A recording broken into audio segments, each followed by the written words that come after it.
As San Francisco schools face possible closures across the Bay, Oakland schools are also facing a major financial deficit. According to the district, it will have real ramifications for students for years to come, and schools may have to close there as well. ABC 7 Building a Better Bay Area reporter Leanne Melendez is here to tell us how Oakland really got into so much financial trouble. Yeah, this is another situation where people are asking me, how did this happen?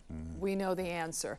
In the meantime, last month, Oakland Unified shocked parents by stating that because of its massive deficit, the district would be unable to meet payroll or other basic requirements if nothing was done to close that gap. Now, last Friday, this email was sent out notifying everyone that the projected deficit for next year had now gone up from $87 million to $95 million. For Oakland, it's going to be a bumpy ride, but they've been on this road before.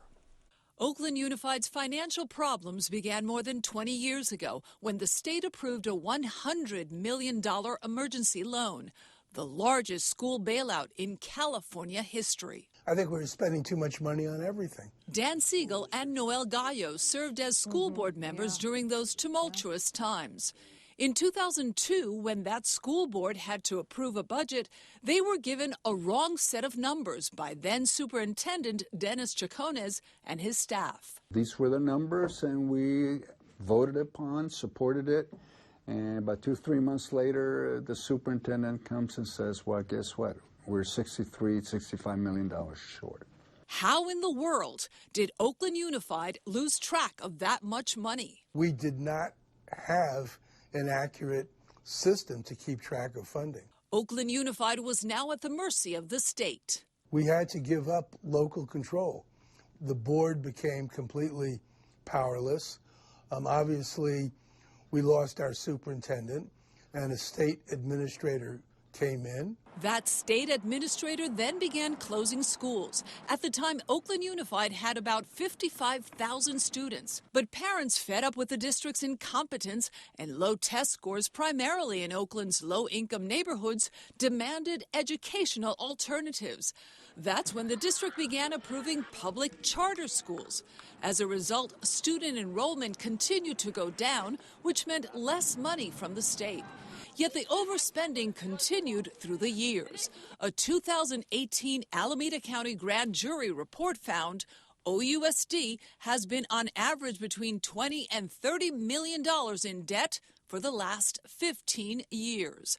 Jody London was a school board member during that time. We were being told in 2017, 2018, gee, you have a deficit.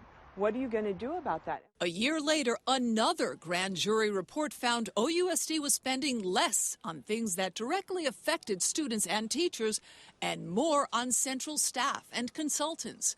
The board had already started making improvements and cutting staff, but also decided it was time to consolidate and close schools. There was definitely a piece of it around school closure because when you have declining enrollment, you can't keep doing business the way you've always done business. Some parents were outraged. Don't take the little that we have left.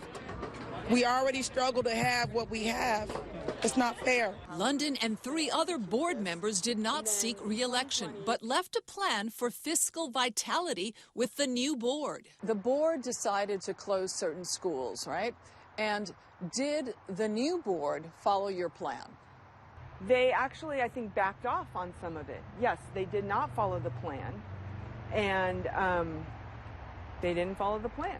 Despite a looming budget deficit, and much to everyone's surprise, the new board decided to stop closing the remaining schools on their list, stating that, quote, OUSD is not in financial crisis. There is a healthy fund balance, and the district is projecting budget surpluses on all years of the multi-year plan.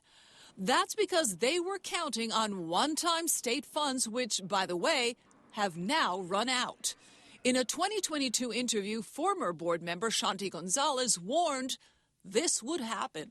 The County Office of Education has been quite and the state have been quite clear that we cannot continue to use one-time funds to pay for ongoing operating expenses of the district. The current president of the school board explained why they stopped the school closures. It wasn't my vote to do so, but I think some of the new board members felt especially strongly. They had been through school closures, or they had seen the impact on teachers, and they felt like it was just a bridge too far. Bad decision? You got me in a hard spot, because as board president, I'm both speaking on my own behalf, but also on behalf of the board. Well, what do you think?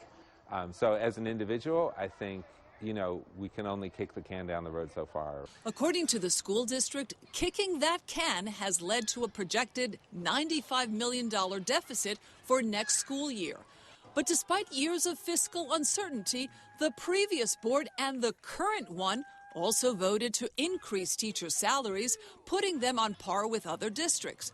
First in 2019 and again in 2023.